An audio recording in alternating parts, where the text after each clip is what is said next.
So peaceful now, ain't it? Nobody dragging on your. Hey man, can you take me here? Man, you know I gotta look at. Wait, man, can you take me here? Hey man, can you come over here, man? Man, pick me up, man, cause hey man, I need to come and get in the studio, man. Can I get up? I ain't got no money right now, but I just wanna.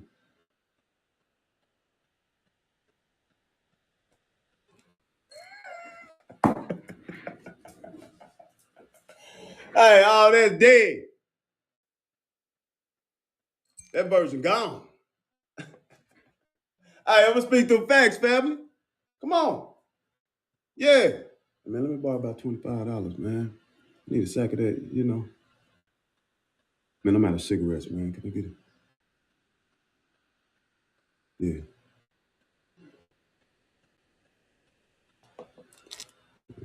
Hey, yeah, I'm gonna pop our shit. We're gonna pop. So, hey, yeah, you see what I'm saying, Joe? Yeah, Tori, you see what I'm saying? You in peace now. You in love yourself. They was just draining you of your energy, family. Vampires, man. They don't want to heal. They want to cut the line. They don't want to heal. They want to cut the line. Can't cut the line of greatness. Speaking like it is, family. Period. Yeah. No sugarcoating this. Nah, that person that you knew once before is dead and gone. Long gone. That don't exist no more. It's a whole new version, family. And this version is super powerful. And I feel it. And I know it. Chosen. It's how we gotta move. Dump this love into yourself. Glow up. Because this is a lot of blessings and everything that's coming to you that you've been waiting on. You've been manifesting for a long time. Now it's coming within your reality right now. In the right moment, the right place, the right now. Yeah. You enjoying this. 2026 is yours, Divine. Yeah, you the new leader of this planet. Yes, we are. We always been the one. You always been the one. You always been the one. Always looking out for folks. People pleasing. No more of that, family. That's over. You going on with that, family? You might. Well, hold up. Let me speak it though. I'm gonna speak the truth, family. That's all. What's this one right here? The whole town is dying of shame and embarrassment. That's what this message is about. The whole town is dying of shame and embarrassment.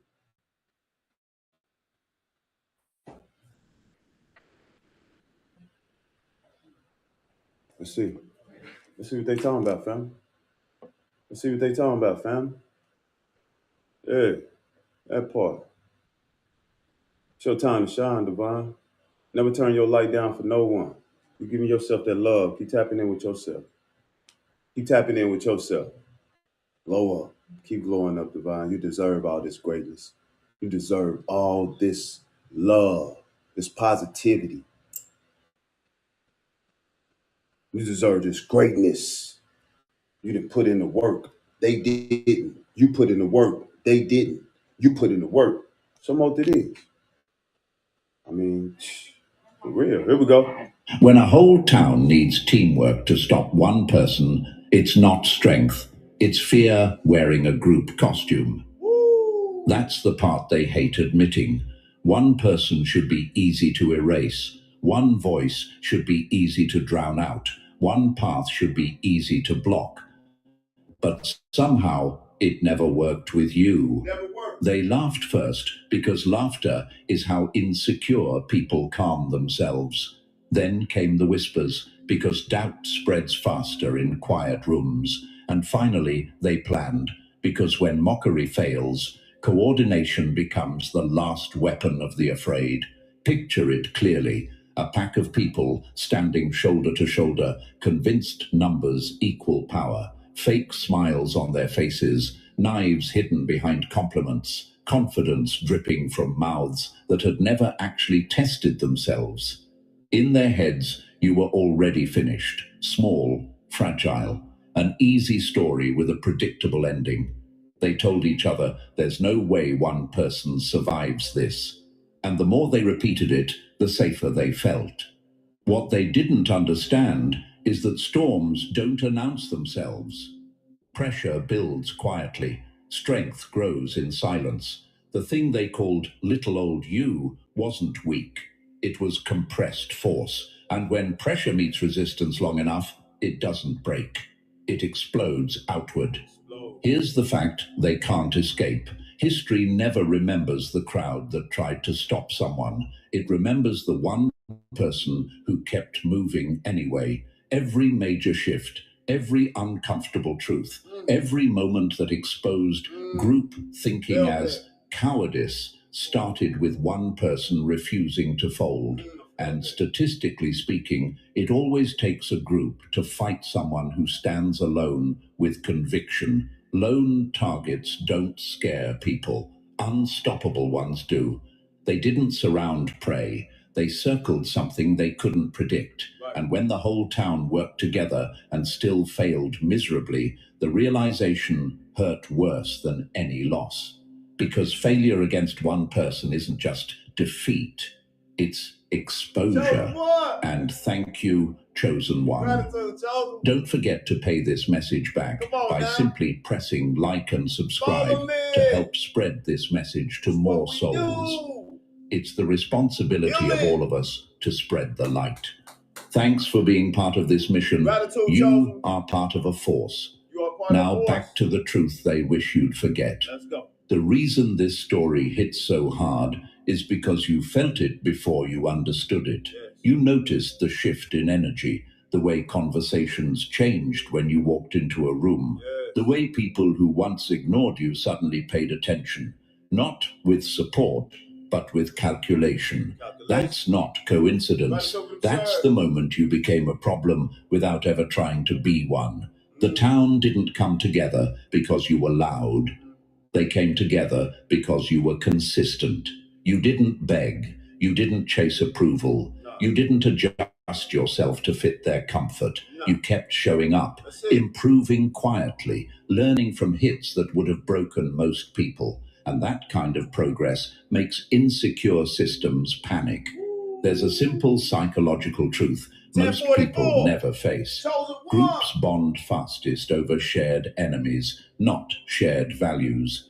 When you kept rising without permission, you became the glue that held their fear together. They needed each other to feel brave enough to oppose you. Alone, none of them had the courage. They told themselves stories to justify it. They're getting lucky. They'll mess up eventually. They don't belong here. These stories weren't about you. They were emergency blankets for fragile egos. Because accepting your strength would mean accepting their stagnation. And here's another fact that confirms you were right all along. If you were truly insignificant, they wouldn't have coordinated. If you were truly harmless, they wouldn't have watched your moves. If you were truly small, they wouldn't still be talking about you when you're not even in the room.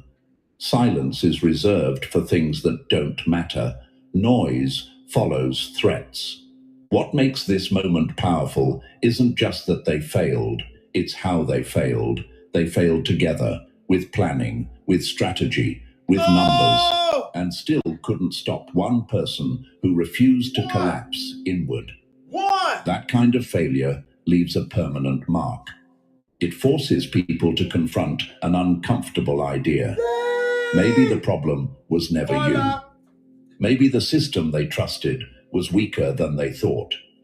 You didn't win by attacking. You didn't win by explaining yourself. You didn't win by proving anything to anyone. You won by staying intact while pressure increased. You let time do the talking. You let consistency do the damage. And now, the same town that once whispered is quieter than it's ever been. This is the part they don't tell each other out loud. They weren't united by strength. They were united by fear of what you represent. Independence, growth, a mirror they didn't want to look into.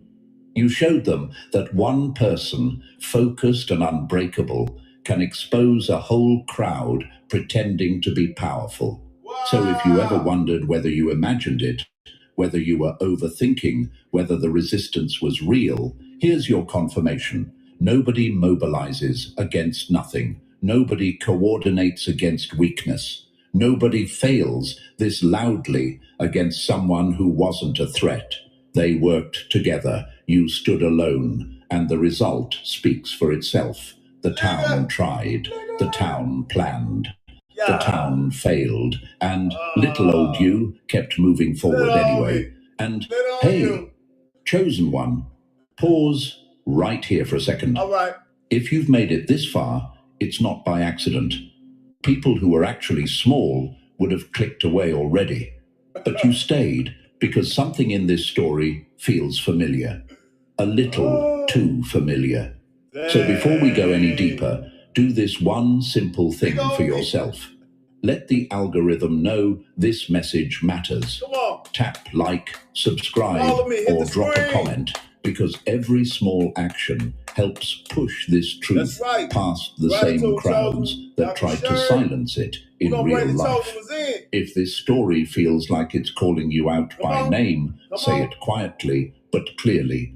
Type 777 in the comments, not as a symbol, not as magic, but as a line in the sand. A signal that you're done pretending the pressure didn't shape you, that the isolation didn't sharpen you, that the town didn't accidentally train you to stand alone. And if you feel it in your gut, consider supporting the team behind this message. Not because of money, but because movements survive on momentum. 1 cent or 1,000, it all fuels the same engine. Truth doesn't spread itself. Now take a breath. We're about to break this down step by step. And if you're really who this message is for, you'll feel the pull to stay until the end. Let's get started.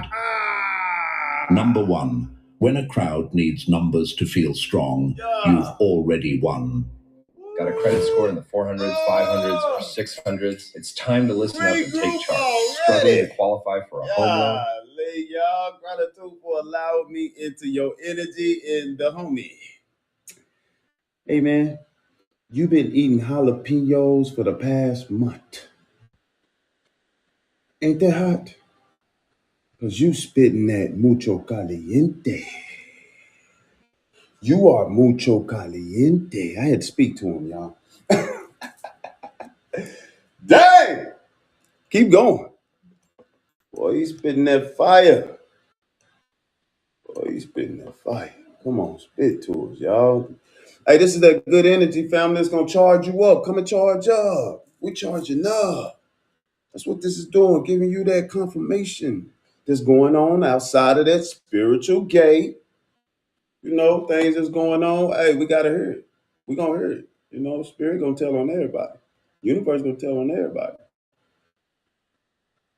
Karma going to handle their business. Karma don't miss nobody door. Let's go. If it takes a crowd to challenge you, you were never weak.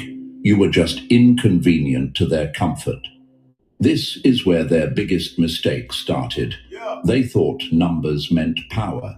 They assumed that if enough people leaned the same way, reality would tilt with them. Enough whispers and truth would crack. Enough laughter and confidence would bleed out of you.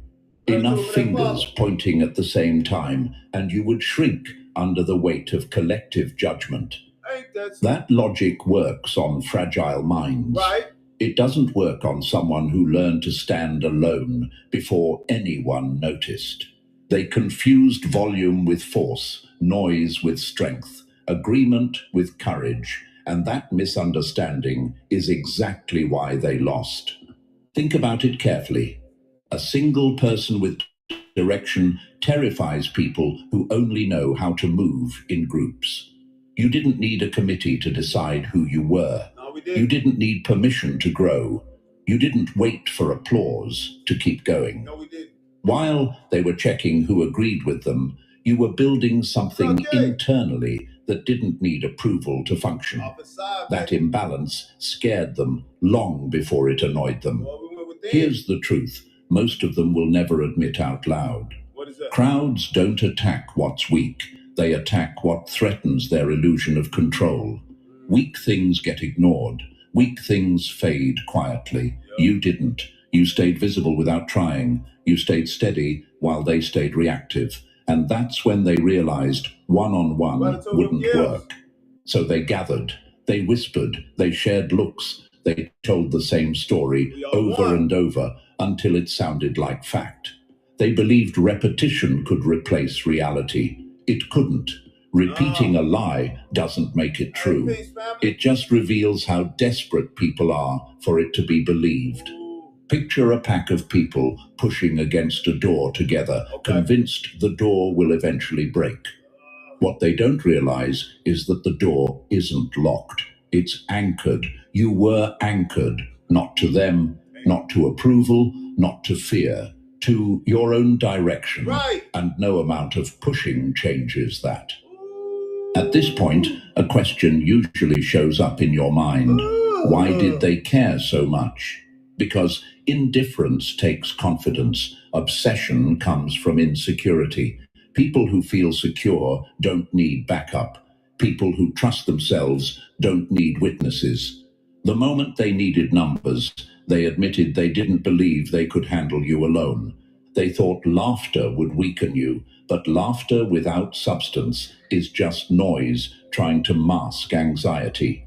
They laughed because silence would have forced them to think, and thinking would have led them to an uncomfortable conclusion. That you weren't breaking, that you weren't folding, that you were adapting. Another question follows right after. Why did it feel coordinated? Because it was. Fear organizes fast. When one person feels threatened, it's uncomfortable. When many people feel threatened by the same individual, it turns into a strategy. They weren't brave. They were buffering themselves emotionally. Each voice gave the others permission to stay small together. Here's the part that flips the script. You didn't survive despite the pressure. You sharpened because of it. Every look, every whisper, every quiet attempt to box you in became resistance training. While they were trying to limit you, they were increasing your capacity. They didn't see growth because growth doesn't announce itself. It shows up later, undeniable. They believed enough bodies in one direction would crush you, but pressure only destroys what's hollow. Solid structures don't collapse under weight. They distribute it. They adapt. They hold. You didn't snap. You adjusted. And that's why the outcome embarrassed them. Another uncomfortable fact they avoid. Crowds fail because responsibility disappears inside them. Everyone assumes someone else is in control. Everyone assumes someone else will take the risk. You didn't have that luxury. You carried full responsibility for your choices. And that builds a kind of clarity groups never develop. They thought pointing fingers would make you doubt yourself. Instead, it made you observe them more closely. You noticed how fast confidence evaporated when no one else was watching. How strong opinions softened in private. How loud certainty turned into silence when confronted directly. Those moments taught you more than support ever could. You started seeing the pattern. The crowd only moved when someone else did. The crowd only spoke when it felt safe. The crowd only attacked when it was sure you wouldn't hit back the same way. That's not power. That's dependency. And this is the moment chosen ones usually ask, so why did I feel alone? Because growth isolates before it elevates. Because when you stop moving with the crowd, the distance feels brutal at first. But isolation isn't punishment. It's preparation. It strips away borrowed confidence and forces you to build the real thing. They needed numbers to feel strong. You needed clarity. They needed agreement. You needed alignment. They needed reassurance. You needed direction. That difference decided everything long before the outcome showed up. The brutal part for them is this. Even united, they couldn't move you. Even coordinated, they couldn't control you. Even convinced they were right, they couldn't stop what was already forming. And when a crowd fails together, the shame unstoppable. doesn't spread evenly. It lingers, it turns inward, it fractures alliances. You walked away stronger, they walked away quieter. So if you ever catch yourself replaying those moments, wondering if it was all in your head, let this land clearly. Okay. It wasn't imagination, it was confirmation. Nobody rallies against nothing. Nobody organizes against weakness. Nobody fails this publicly against someone who wasn't a real problem. They believed numbers meant power. They learned too late that power doesn't multiply in crowds. It concentrates in the one who doesn't bend. Number 2. There you go. They bet everything on your breakdown and lost the moment you didn't flinch. Oh! This is a Christmas gift kids actually want and will use. I got these for my kids. They're obsessed with them. These what? Gratitude for allowing me into your energy divine. They didn't bet everything on you, chosen. Watch, I bet he fold. I bet they fold. Ooh, I hope they do. Ooh, I hope they do. Ooh, I hope they do. I can't stand them, motherfucker. I can't stand their ass. Oh, I hope they fold. Oh, damn, they ain't folding. Oh, shit, they done got strong. Oh, shit, let me get back. Oh, what the fuck is that? Oh, no. Who protected them? Oh. Oh, yeah, that's how it be.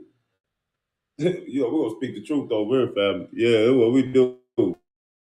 Oh, come and charge up, Charles. Come and charge up. Yeah. We're going to speak in language we know. There we go. Let them cook. They didn't push you to see if you'd fall. They pushed you because they were terrified you wouldn't. This is the phase where they were absolutely sure the ending was locked in. Pressure always works on most people. Push long enough, mock loud enough, isolate someone hard enough, and eventually they crack.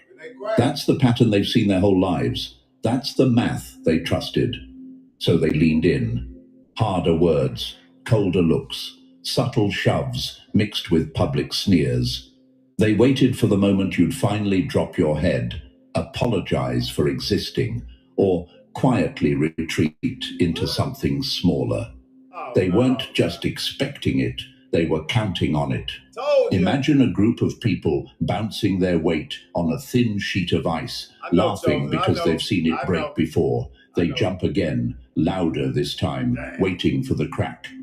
What they don't realize is this ice isn't thin, it's layered. Reinforced by storms, it already survived. So instead of collapsing, it holds. And the silence that follows is louder than any laugh they made before. That silence is what rattled them. They expected tears. They expected panic. They expected you to fold your shoulders inward and make yourself easier to ignore. They expected fear to leak out of you in visible ways because fear is familiar to them.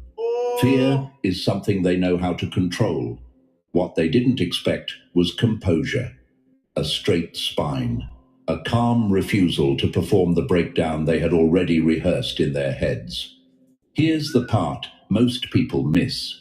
Pressure doesn't reveal weakness, it reveals structure. And what they learned too late is that you weren't held together by their approval in the first place. You weren't propped up by validation. You weren't running on borrowed confidence. So when they pulled support away, nothing collapsed. One question usually hits right here. Why did they keep pushing if nothing worked? Because backing off would have meant admitting they were wrong, and pride hates refunds. Every extra shove was them doubling down on a bad bet. They kept escalating, hoping the next hit would finally do the job, not realizing every failed attempt was quietly proving your strength. Nothing embarrasses an enemy faster than effort that produces zero results. Imagine someone punching a wall over and over, convinced the next hit will break it, while their knuckles split open instead. That's what this was. Every insult that didn't land, every attempt to provoke that went unanswered. Every moment you didn't react the way they expected chipped away at their certainty. And certainty is the only thing bullies actually stand on. They told themselves pressure would force you to bend, but pressure doesn't bend steel, it tempers it. The heat doesn't weaken it, it rearranges it. You didn't come out softer, you came out sharper, cleaner, more controlled. And that transformation scared them more than open resistance ever could. Another question creeps in. Why did my calm bother them so much? Because calm under attack feels like dominance to insecure minds. When someone is trying to provoke fear and gets nothing back, it feels like being ignored. And nothing enrages fragile egos more than realizing they don't matter as much as they thought. Your refusal to collapse forced them to confront their own fragility. They expected you to beg for relief. Instead, you adjusted. You learned which battles were fake, which voices were noise, which reactions only fed the fire. You stopped explaining yourself. You stopped defending your character to people invested in misunderstanding it. And that shift flipped the power dynamic without you ever raising your voice. Imagine throwing stones at a mountain and waiting for it to flinch. That's what it felt like to them. At first, it was funny, then confusing, then unsettling.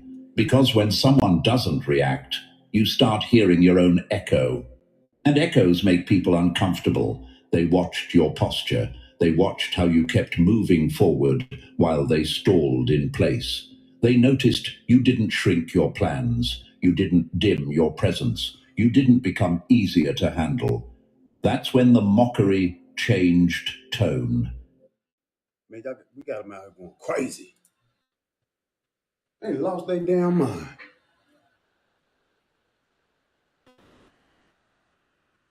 Spirit telling everything. Right over their shoulder, like, well, I can't wait to tell the chosen. They're going to listen to that message today. Let me go back and tell them. Let me hurry up.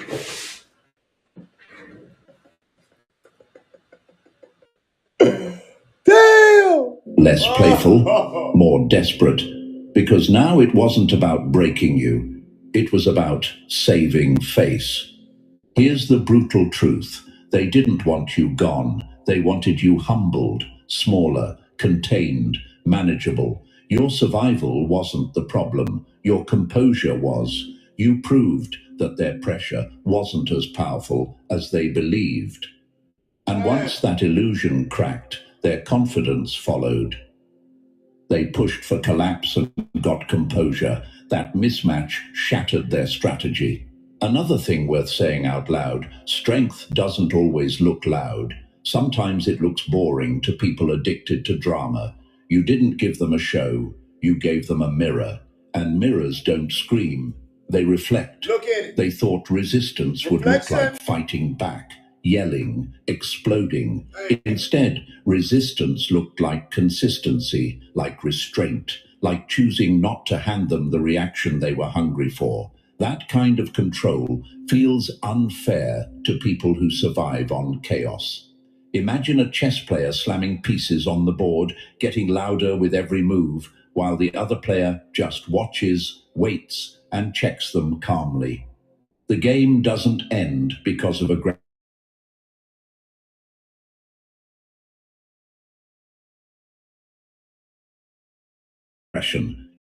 Was it really that serious? Yes, because if it wasn't, they wouldn't remember it. They wouldn't replay it. They wouldn't still feel irritated when your name comes up. You didn't just survive their pressure. You exposed its limits. They learned something they never wanted to learn. Not everyone breaks. Not everyone bends. Not everyone plays the role assigned to them by a crowd desperate for control. And once that lesson lands, it can't be unlearned. They mistook pressure for power and composure for weakness. That misread cost them everything. So understand this clearly. You didn't just stay standing. You changed the rules without announcing it. You showed them that collapse isn't inevitable, that retreat isn't required. That strength doesn't ask permission to exist. They expected you to break. You stayed upright. And that quiet shock did more damage to them than any reaction ever could. Number 3. Their smiles faded the moment they realized you weren't dying. Throw it as hard as you want. Go on. Watching it zip away feels like it might just keep going, right? Nope, here it comes. This thing's a total game changer. Regroup.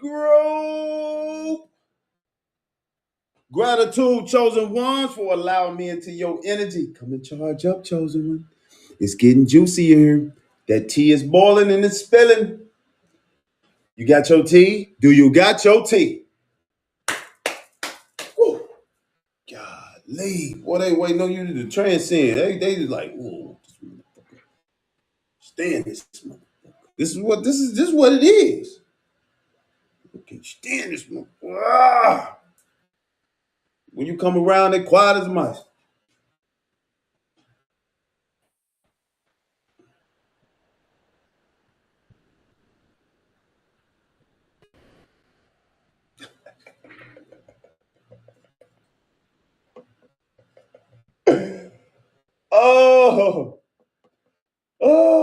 Back to it. Damn. A smirk only survives as long as it believes the ending is guaranteed.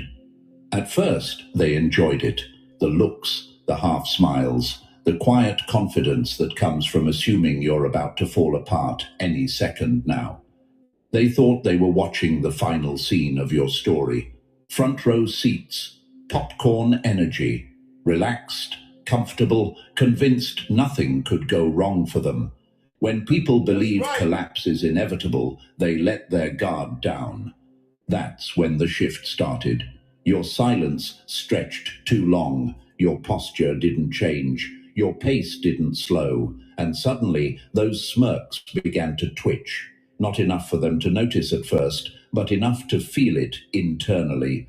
Voices lost their smooth edge. Jokes landed flat. Confidence started leaking out in awkward pauses. What was supposed to be quick and clean turned slow, messy, and deeply uncomfortable. Here's the part they didn't plan for. Watching someone survive when you expected their failure feels humiliating. It forces the mind to rewrite a story it was already enjoying. And people hate rewrites when they're the ones exposed by them. Imagine standing on a balcony, laughing as you watch a fire below, fully convinced it's about to burn out. You feel safe because you're above it, detached, untouchable. Then the flames don't die, they rise. Heat creeps up the walls, smoke thickens. Suddenly, the balcony doesn't feel so high anymore. That's what happened to them. They waited like vultures, patient and smug, certain time would finish the job for them. But vultures don't understand fire. Fire doesn't rot quietly. It grows, it adapts, it finds oxygen where no one expected it.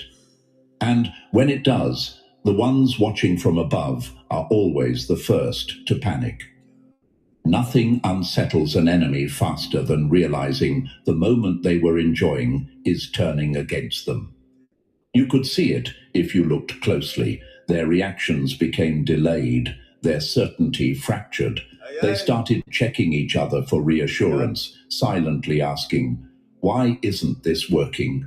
Because confidence built on someone else's downfall is borrowed confidence. Once the downfall doesn't happen, it evaporates. A question usually hits right here. Why did they suddenly seem nervous? Because they weren't prepared to pivot. Their identity in that moment depended on you losing. When you didn't, they were left exposed with nothing to stand on. They weren't watching you anymore. They were watching their assumptions collapse. You didn't gloat. You didn't escalate. You didn't need to. Your continued existence did the work for you. Every second you stayed standing stretched their discomfort further, and what started as entertainment for them turned into embarrassment they couldn't laugh off. The smirks didn't last. They never do when the fire refuses to go out. Number 4. A crowd only feels powerful until fear stops working. A crowd without fear is just noise standing close together. Crowds survive on one fuel, and it isn't strength. It's fear doing what it's told. Fear of standing alone. Fear of being singled out. Fear of losing approval. When fear cooperates, crowds feel unstoppable. When fear refuses, the whole structure starts shaking like cheap scaffolding in strong wind. They believed the old myth that many always beat one. That volume replaces backbone, that if enough people say the same thing at the same time, reality will eventually cave in. That's the fantasy crowds live in, because facing yourself alone is harder than hiding inside agreement. What they forgot is the rule that ends the game instantly. Fear only works on people who negotiate with it. The moment fear stops getting answers, crowds lose leverage. You didn't panic. You didn't hesitate. You didn't look for an exit just because more bodies filled the room. And the second that happened, their numbers stopped meaning anything. Imagine this, 1,000 people chanting directions at once, but none of them actually know where they're going. Loud, confident, completely lost. Now imagine one person walking straight ahead without asking permission. Guess who looks powerful 5 minutes later? Noise multiplies weakness. Clarity concentrates power. Crowds rely on hesitation, that split second where you doubt yourself, that pause where you look around to see who's watching. They count on that moment. You skipped it.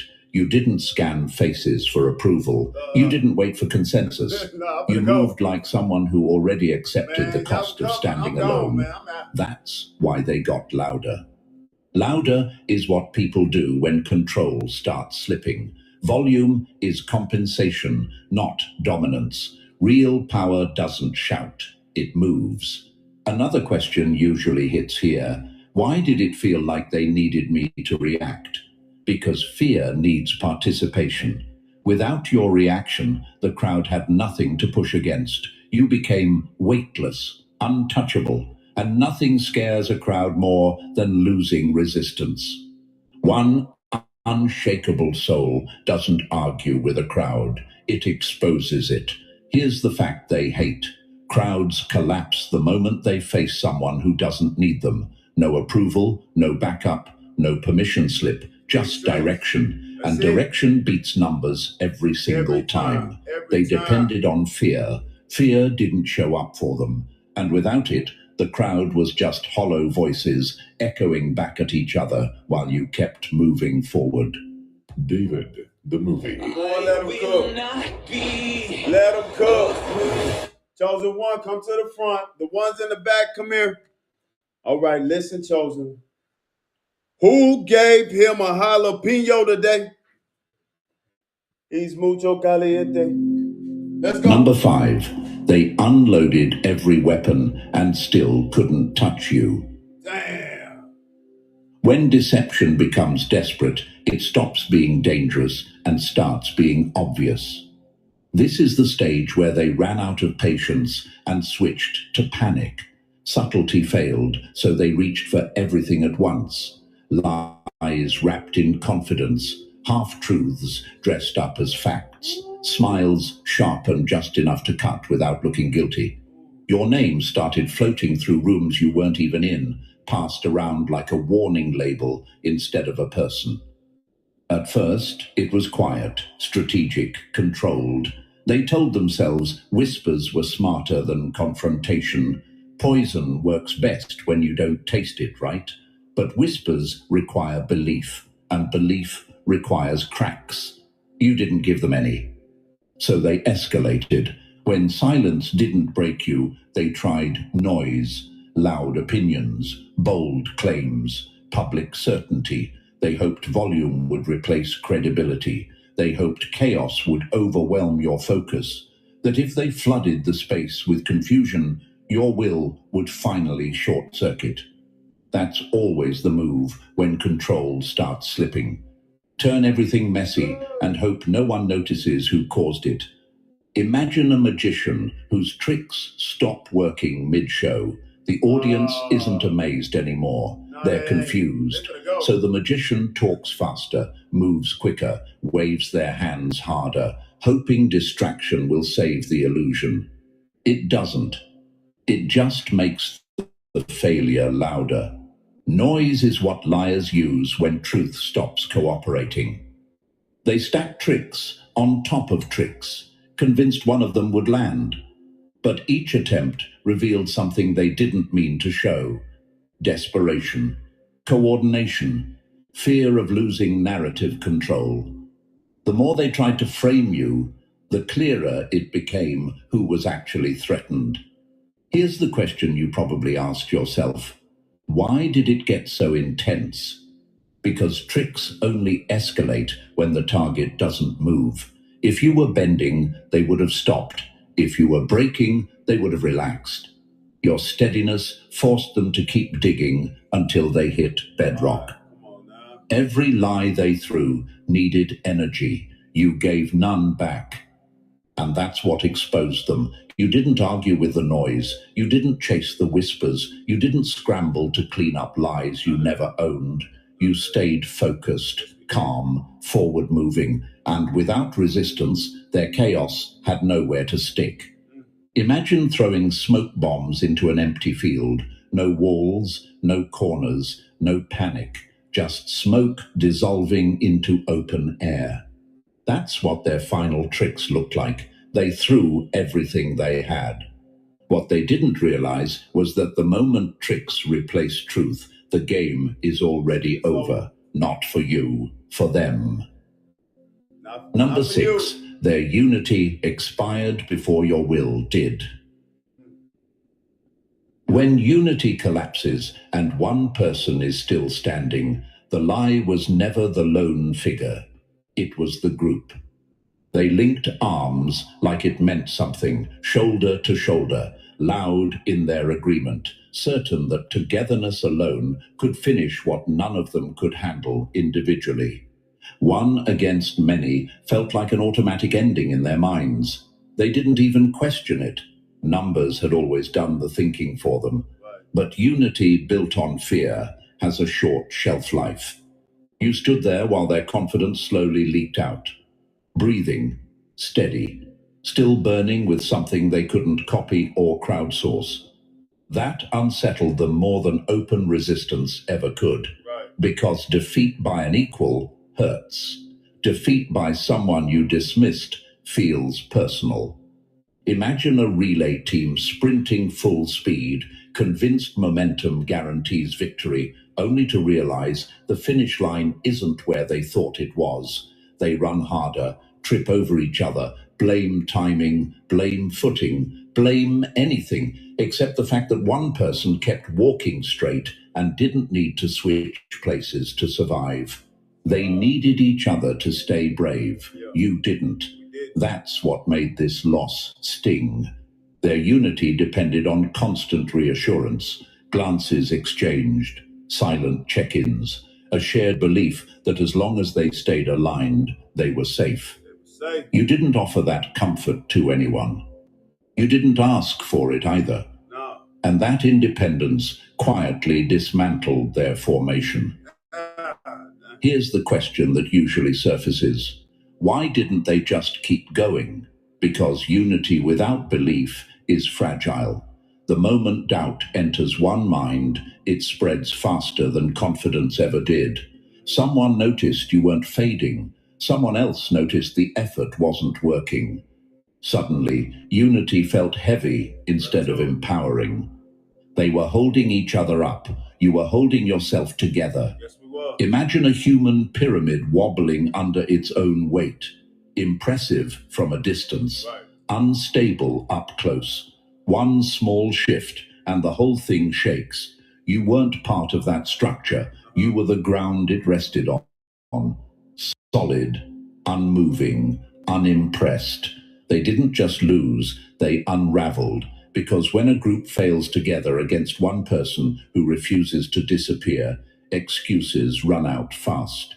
Unity turns into quiet resentment. Confidence turns into silence. And silence is where reality finally speaks. They stood united. You outlasted them. And nothing hurts pride more than realizing unity wasn't enough to stop little old you. At first, they might look like ordinary glasses. The moment you wear them, everything changes. Number 7. Number 7, gratitude for allowing me into your energy, divine. This one right here is from the chosen ones. The whole damn town worked together against little old you and still failed miserably. We so powerful. God, wow, this right here, boy. Let them cook. Your win broke them more than your survival ever could. They could forgive you for suffering. They could never forgive you for winning. Endurance wasn't the part that shattered them.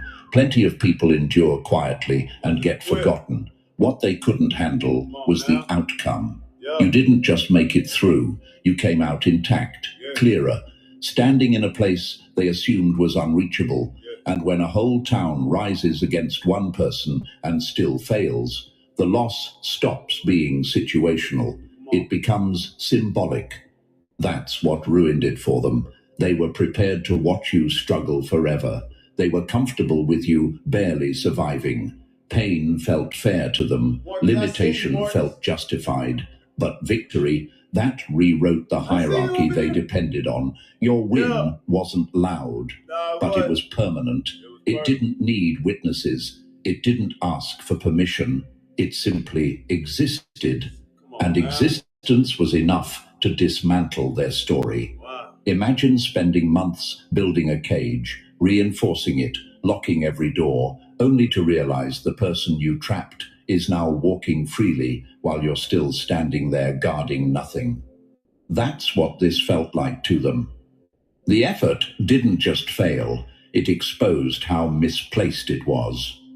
Winning without their approval is the one outcome they can't rationalize. Here's the question that hits hardest. Why does my success bother them more than my resistance? Because resistance still centers them. Winning removes them from the equation entirely. Your progress proved they were never the deciding factor, and nothing wounds pride faster than irrelevance.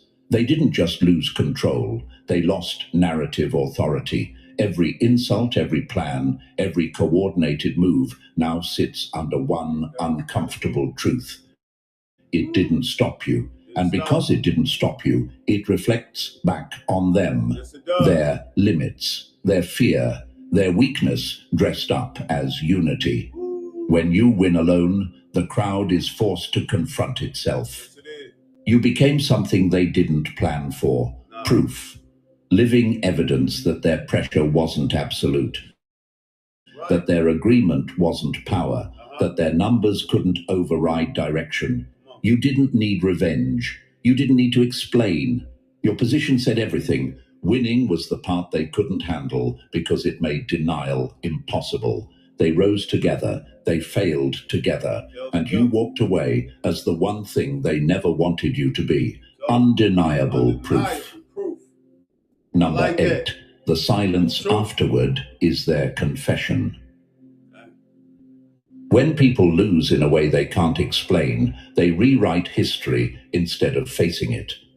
They won't talk about it out loud, not directly. That would require honesty, and honesty would require accountability. So instead, they'll slide back into routines like nothing happened. Same places, same faces, same patterns. On the surface, it looks normal again, but underneath, the air is different, heavier, careful. In quiet conversations, they soften the loss. They call it bad timing, poor execution, circumstances. They tell each other it almost worked, that if one thing had gone differently, the outcome would have changed.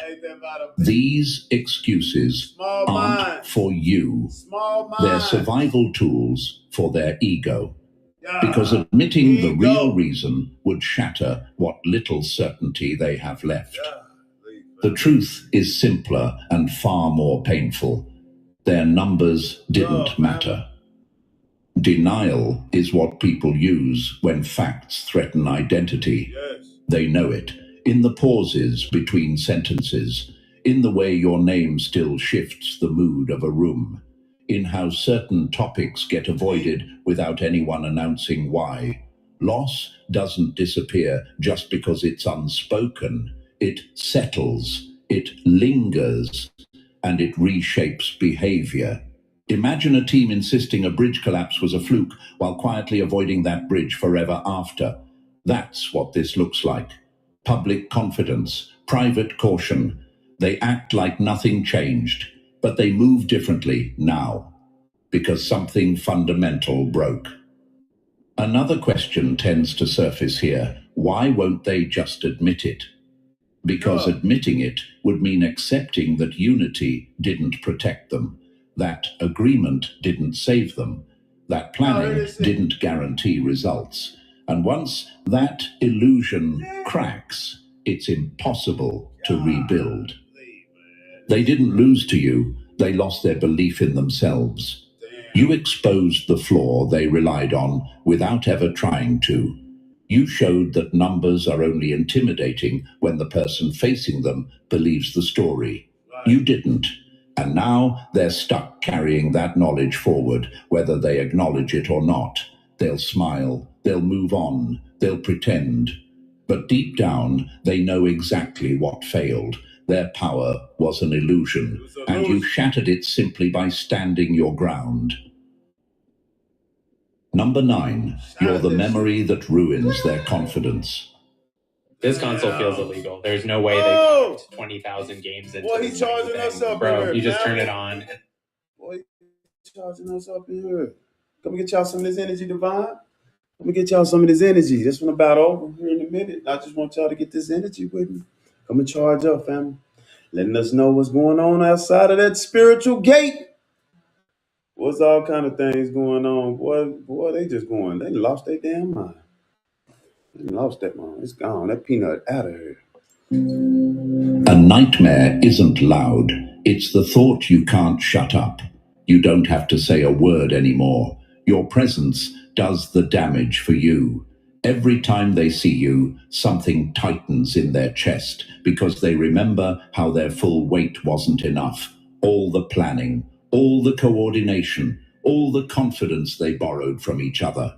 None of it worked, and that failure didn't end when the moment passed. It followed them home. That's how nightmares are born.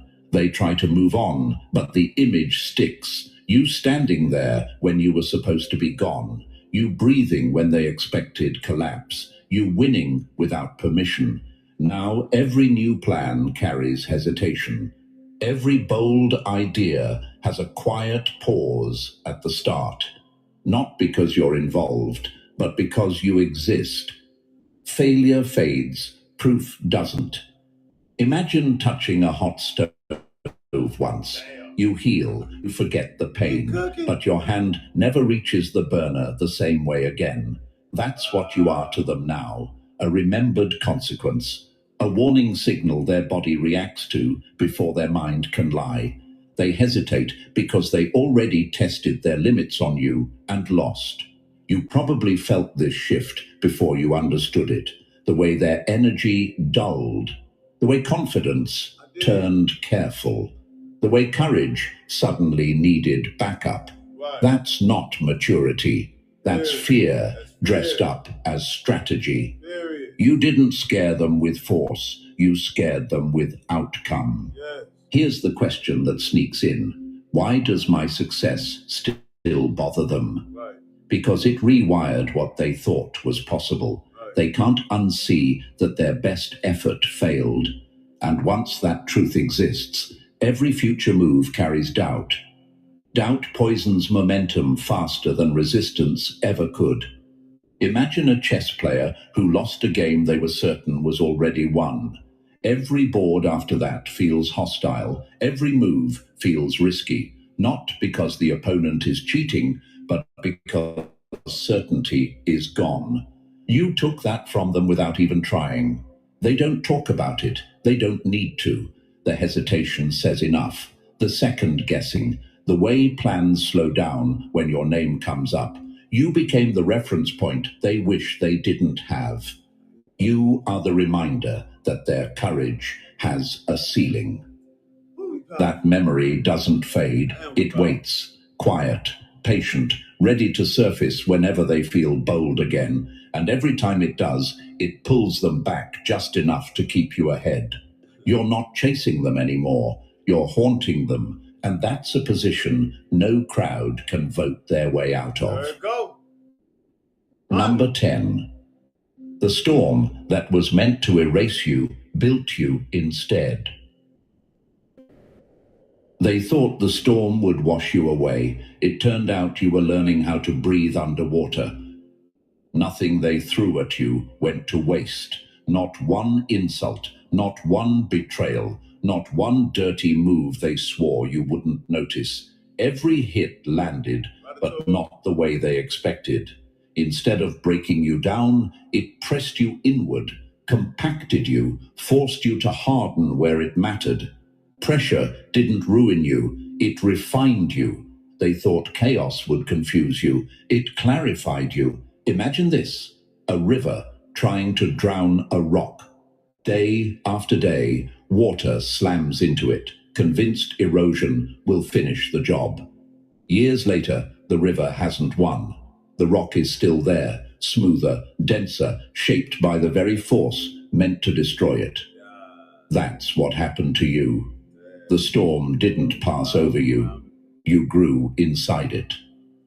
Not everything that hurts is damage. Some of it is construction. Every insult became weight training. Every betrayal taught you where not to bleed energy. Right. Every trick exposed patterns you can now see from a mile away. You stopped reacting emotionally and started responding strategically. Yeah. That's not survival mode. That's evolution. You might have wondered at some point, why did this keep happening to me? Yeah. Because growth doesn't come from calm environments. Calm makes people soft. Resistance makes them precise. The universe didn't drop you into comfort. It dropped you into pressure, because pressure reveals what's real. Imagine steel in a forge. Heat rises, shape changes, weak spots burn away. If the steel could talk, it would call the process cruel. But once it's done, nothing bends it the same way again. No, I don't. You didn't just survive the heat. You learned its rhythm. Yep.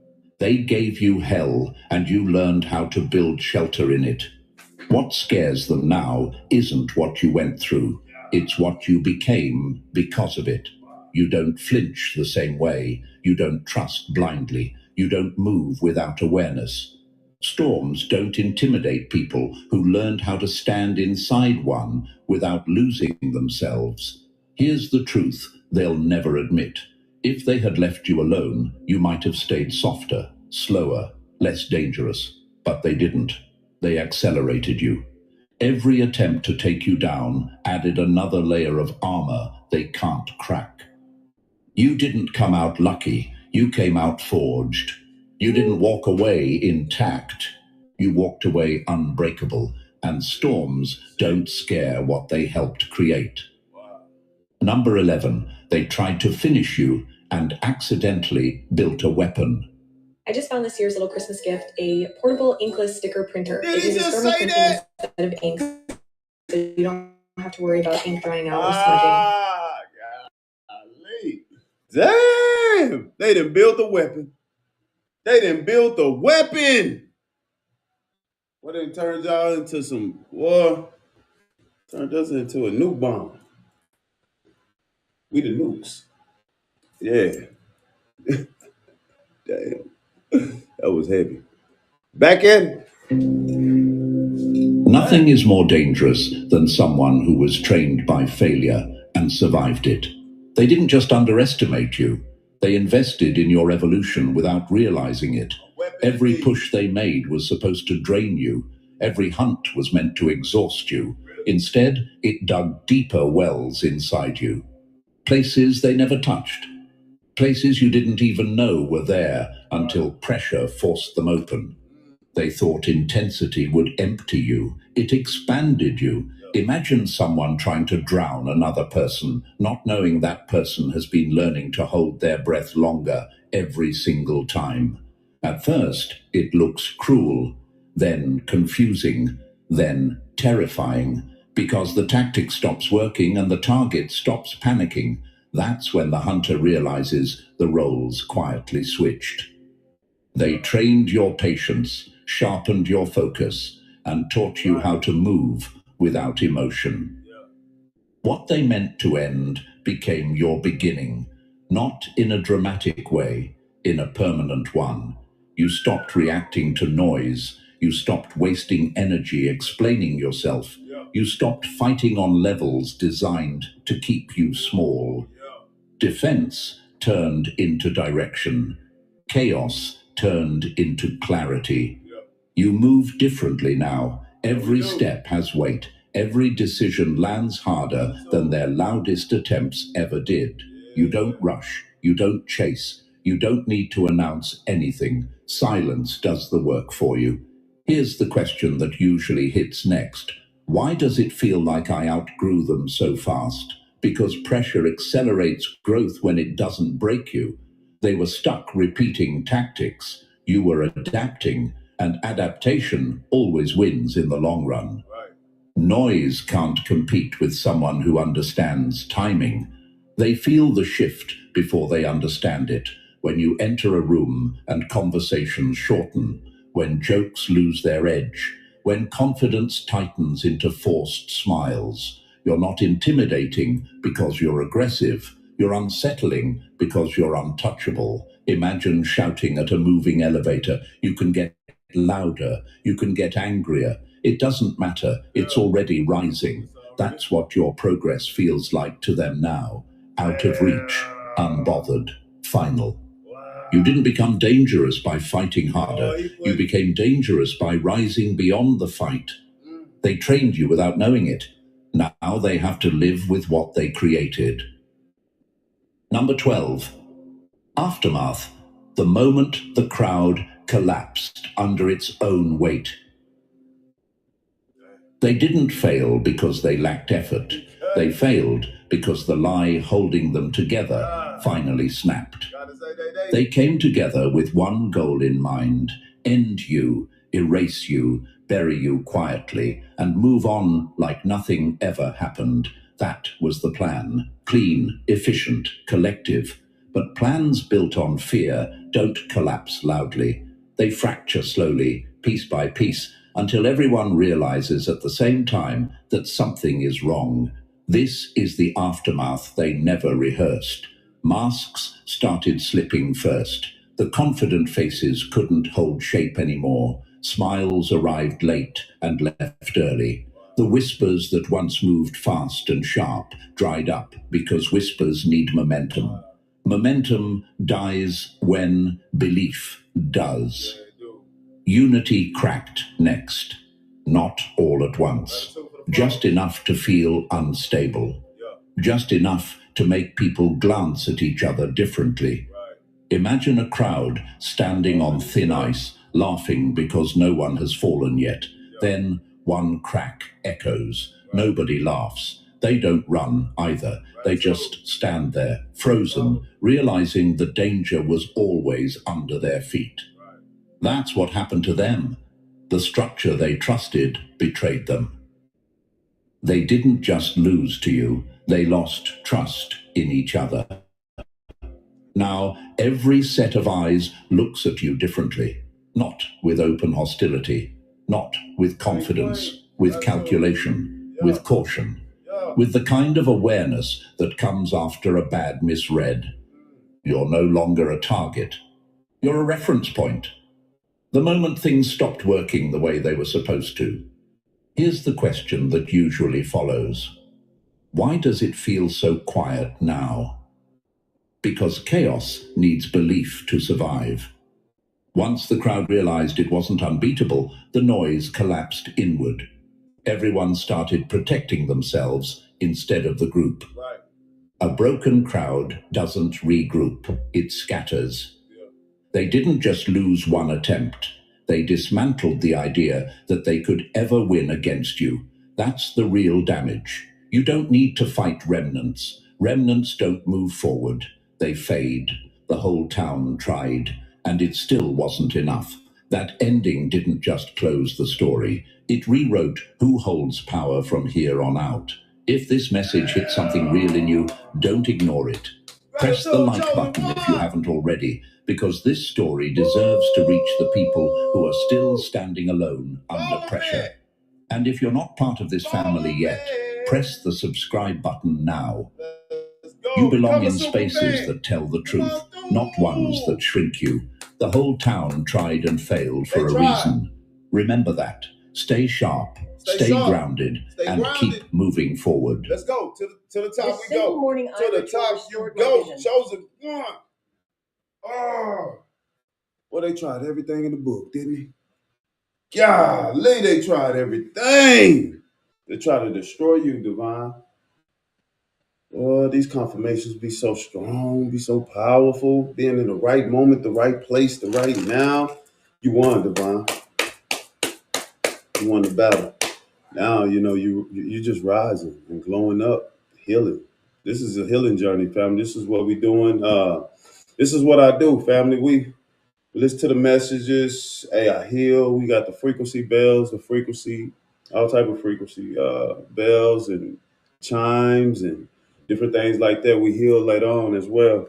But Chosen, this message right here was so powerful.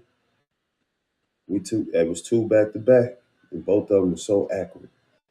Boom! I mean, it's 11:44 right now, Chosen. It ends right at 11:44. That let you know you're in the right place, the right moment, the right now, Divine. Boy, we done made it, family. We done made it. Golly. Damn, Chosen. How y'all feeling? How y'all feeling out there? Y'all get that energy? Y'all get charged up? Complimented a lot, didn't it? Made you feel better. Let you know you good. You good. Woo! Yeah. I just got to play this one right here. Y'all know we dance, right? Before the show and after the show. Man, we finna turn up, man. Y'all want to shake a leg or two? Yeah. Y'all know how we do it. Hold on. Before this show over, we got a jam, family. We got a jam.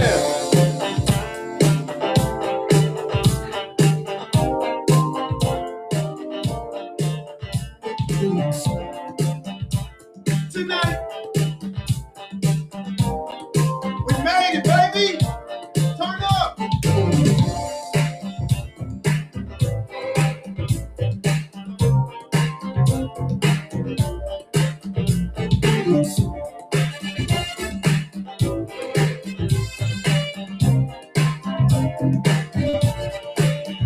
When you love someone, it's natural, not demanding. And that's one thing I'm proud to say I found in you. I'm so glad we reached an understanding. Now I know my heart is safe with you. Ooh. So now my love to you, baby, I surrender. Hey. Get ready tonight. Gonna make this a night to remember. Get ready on me tonight. Gonna make this a night to remember. Celebrations in the heart 'cause we're united. And there's nothing in this world to come between me and you. We're together and it keeps me so excited to be what the power of love can do. Hey. And I'm feeling the love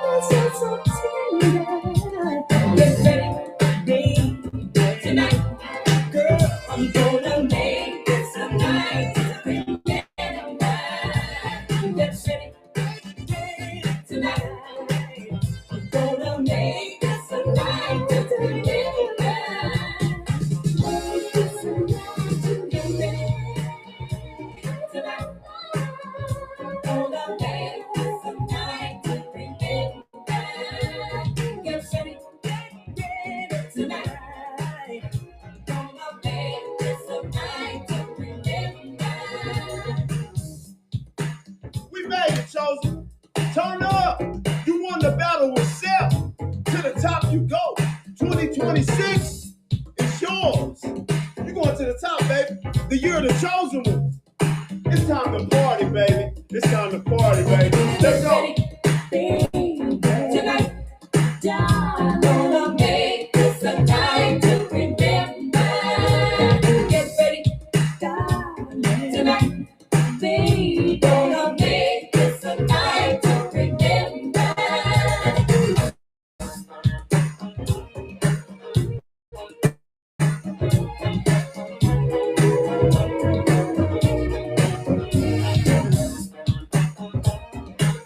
Hold up.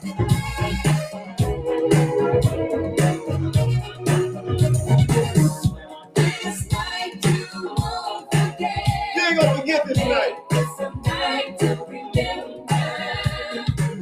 Cause your love won't regret. Turn up. Make this a night to remember.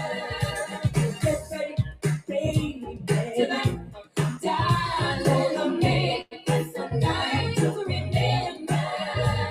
Get ready, tonight, I will make it. Gonna make this a night to remember.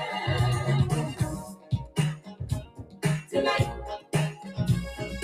make this a night to remember.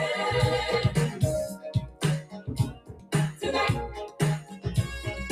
make this a night to remember.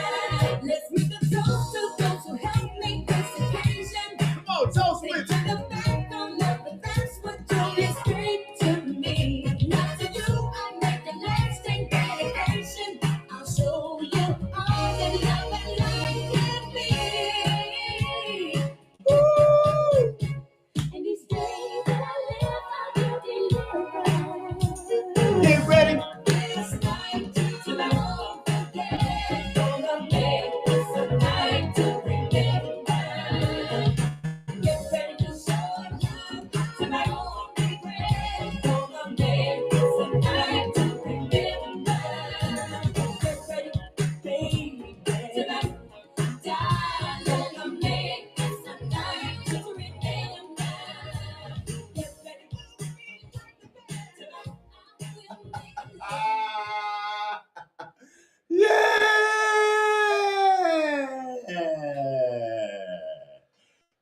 Woo! Yeah, y'all feel that energy, don't you? Yeah! Yeah, perfect. Let's go, chosen one. Boy, we be shaking. Boy, we some powerful beings. Chosen one. We're gonna make this tonight. You can't. Hey, we're gonna remember this. We're gonna remember this. Hey, was y'all dancing? I know y'all was dancing, wasn't you? Was you dancing? Who was dancing? You got out the bed and everything, didn't you? You were laying in the bed like, oh shit, that was my damn song. Ah! Let me go in. Hold on, he played too much. I'm getting out the bed right now. I done dropped my cup and everything.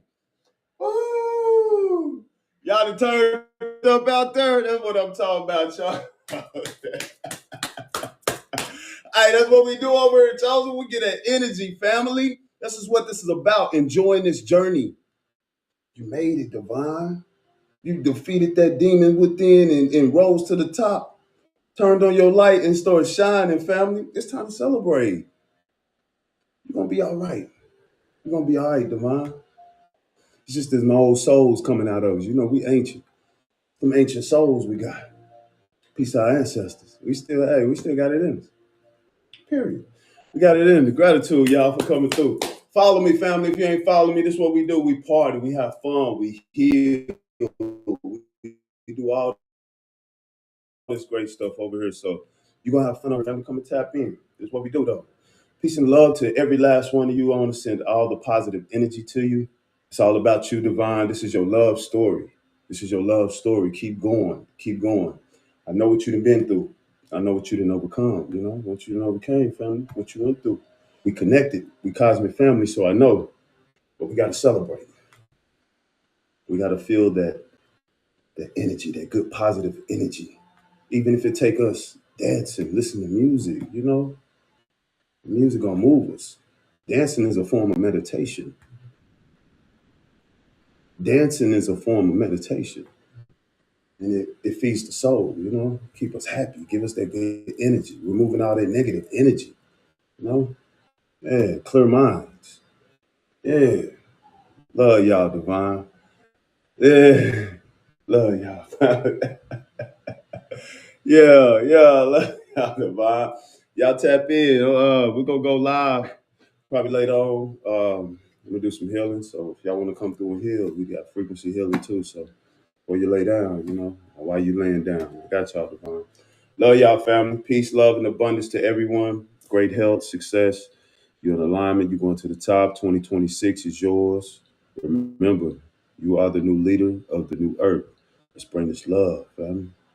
Love is beautiful and it's fun. We're gonna make it fun. That's what we're gonna make. We're gonna make this fun. We're gonna make this journey fun. Period. Because it's all about you. It's all about me. And we rise.